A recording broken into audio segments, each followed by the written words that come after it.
So the 10 king off we're going to open. Late position, Broadway hand. Pretty good hand to open with.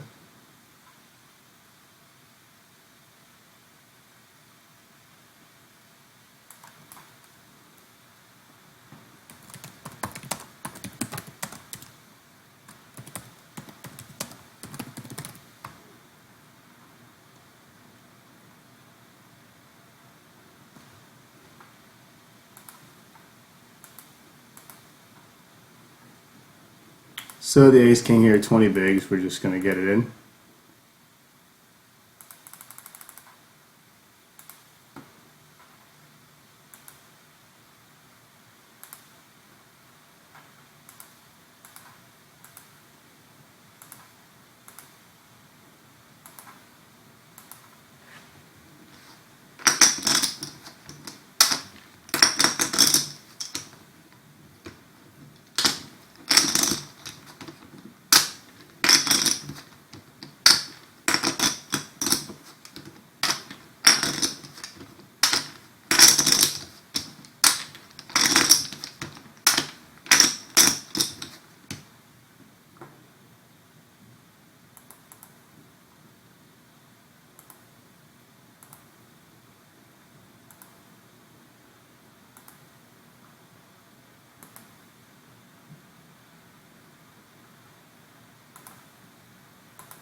All right, so we busted the 12K, ace king, we got called off by something, who cares? Um, for whatever reason, I didn't see the action, so it is what it is. Um, Excuse me. So one thing you'll see is from late position, 30 bigs, a little over 30 bigs. Uh, we're gonna open king 8 suited, king 9 suited, king 10 suited, things like that. It's really all about stack size. So if you look to our left, can I get you to call? Has a decent stack. He has us covered, but it's a great spot for us because he has two stacks behind him that effectively could be rejam stacks. So really anything that's a 20x could be a rejam stack, just depending on who's playing the stack and what their tolerances are for rejamming. But here in the 150, we're going to open ace 3 suited, UTG +1.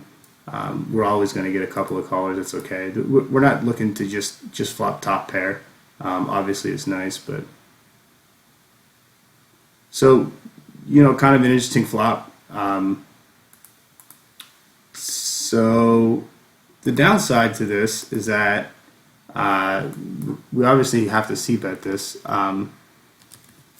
But with King Jack Jack, I mean, it's definitely in his range. Although he has been a bit kind of splashy. Now when the board pairs like that, there's not much we can do about it. I think we do have to. I think we do have to fire another barrel though. So in the event that he's on an open-ended straight draw or something like that, we can definitely. All right, so now we're gonna have to give up.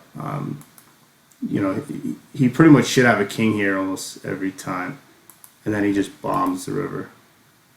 When he bombs the river like this, it kind of makes me think he doesn't have it. It's kind of an odd line to call, and then bomb the river when I check back. It makes me feel more like he just wants me to fold.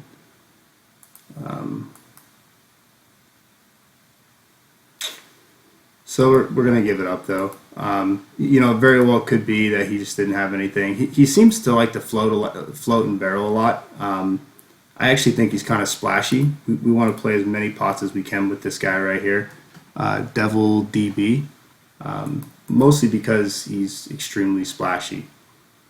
So we've already knocked him out once, and he bought back in, which is good for us because it turns into kind of our ATM. Unfortunately, we've lost a few hands. I'm in this shit for like 1K. Yeah, he's bought back in 4 times or 5 times, so that would be 1,000.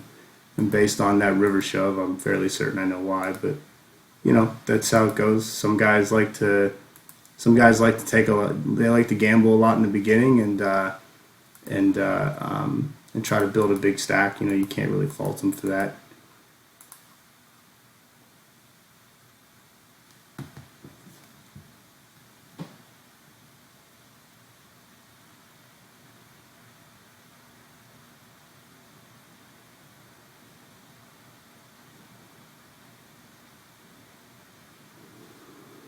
So Jack 10 off, we're just going to fold. You know, if we were a bit deeper, we'd probably actually open that.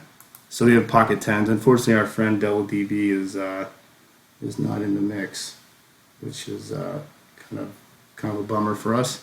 So we're going to squeeze right here. A late position open and a late position flat. I actually think we have the best hand here most of the time. And so we're going to make it a decent size.